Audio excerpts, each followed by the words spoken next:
Inter led by 2-0. Handy flick side, pegged them back thanks to some Lamine Yamal magic.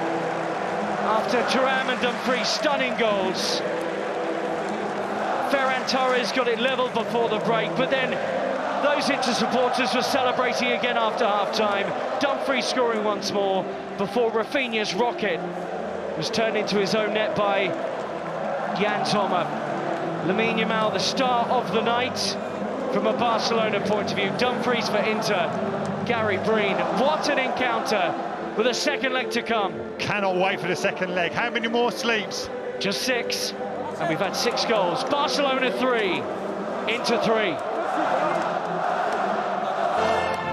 This match was brought to you by MasterCard, UEFA Champions League official sponsor.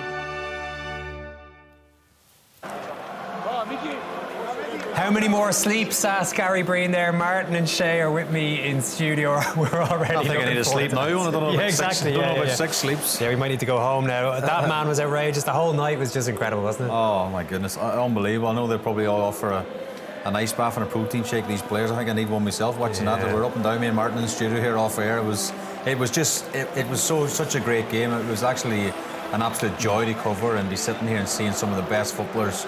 You know, for the guys mentioned in comedy, one of the best games we've seen for the whole season. You know, I thought this Inter Milan team would come tonight to Barcelona, be nice and compact, be nice and solid. You know, try and get a. You know, they have had a positive result in the end, but try and get like a 0-0 or a 1-1. But you know what? They didn't. They came and they really went at it themselves. Got off to a great start. Eoin had absolutely everything. It's an absolute. I don't know. Massive spectacle game for the Champions League. Semi-final was amazing. It really was. Martin. Owen, Barcelona do the thing that's hardest in the game, score goals. Yeah. They can score goals, and you know what they can't do? They can't do what is relatively easy to be able to defend. They cannot defend at all. They hold a high line. I'm all on for holding high lines if you've got pace at the back that you can cover and if you pressure the ball. If you do those things, then okay. But at the end of the day, if I'm Inzaghi, I would be telling my own players, listen, lad, just make the run for midfield. Just play it blindly at times and you will be in. Because I don't think Barcelona have any great pace at the back.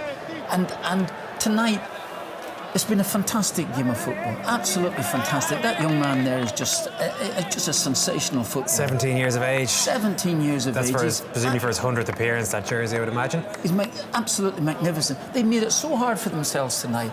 Great courage to come back from 2-0 behind. No doubt at all about that there in the semi-final of the Champions League. That takes some doing. But honestly, you can make it a lot easier for yourself. Oh man, they made it so exciting for us, so that's the thing. It's a high wire act for them. Inter exploited it so often. They kept coming back though. They showed a lot of resilience, Barcelona, to come back like they did. They did. When Dumfries got his second goal, actually, you thought they would sort of shut up shop, but they didn't. A minute later, they were back in it, 3-3, and with that Rafinha, unbelievable strike. Some of the goalkeepers were a bit unlucky. He goes down as an OG route. You see Yamal, he doesn't look that happy going off, like, but... Well, he hit the bar a couple of times. He hit the bar a few He times. scored the goal. He was mesmerising. Martin mentioned at half-time, comparing him to Lionel Messi, comparing him to George Best. And that's not just willy-nilly stuff. That's how good a player you got on your hands. He doesn't compare himself. As Gary Breen noted in commentary, he said this week, I don't compare myself to Messi, that's ridiculous, best player ever, and so on. We can absolutely... He's got to stop playing like that if he doesn't want to be compared to him. I mean, the goal as well in the first half, it was just... We said at half-time, there was 5 players around him at one point, and somehow he managed to find the gap, the space, in off the post. This guy's a superstar. Yeah, like a young Leo Messi in particular. I mean, this is the thing. Messi in his early days would do that kind of stuff for fun. Yeah, and did it all his career. But Yamal, what a career he has. If he stays injury-free, he's going to be up there alongside Messi. And that's a big, big statement to make because Messi's one of the greatest players that's ever played the game. Rob Daly asked Gary Breen at one stage there, who'd be happier with that draw, given it was so many swings of momentum. Inter Milan, the away team, were leading a couple of times, leading by 2 goals at one stage. Would they still be happier with the fact that they're 3-3? And they take a really good... I should mention here, they're unbeaten at home in 15 Champions League matches going back to 2022. So they might fancy themselves to finish it off. I'm quite sure they do, but for the 2 reasons that I mentioned. One, their set pieces will be dangerous for them. They definitely have a big advantage there. They know when you go into a game, you know that you can overpower a side with set pieces. That's a chance. And secondly, they know that they will get chances against Barcelona if they can contain Yamal, which is very, very difficult, I must admit. But it's obviously still open. But you would think that Inter Milan, having tonight experienced that, there will feel as if they've got a really good chance. Yeah, I mean, for me, it's definitely the better result for Milan, 100%. You know, I thought I was thinking 3 or 4-0 possibly even tonight to Barcelona at home. You know, the attacking players, Rafinha, another great game, Yamal, but as Martin rightly says, that high line is a worry. They're not great at defending. It's all at attack at times at Barcelona. But it's again, and they're not going to change it. No, they're not going to change it. So again, you analyse the second leg, the second semi-final. Milan and Zagreb. You're right.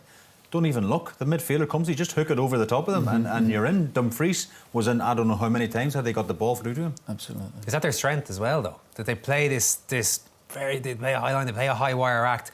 But when it comes off, as we say, they scored 3 goals on average a game this season, and they did it tonight. But they can still score goals without having to do that. I still think that they've got the talent, they've got the individual talent to score goals without actually taking the sort of risks that they do. I think that's it, and that's their vulnerability, really. It's just that they're not that quick at the back.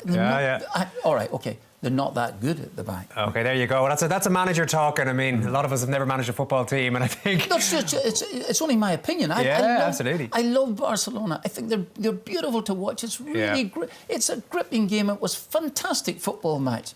And because of that, maybe because of some of those things that happened, it made it even more exciting. But it was terrific stuff. But I have to say that if I was in Zagreb, that's all I'd be thinking about in the second leg. Well, I'll tell you what. And I've got powerful runners.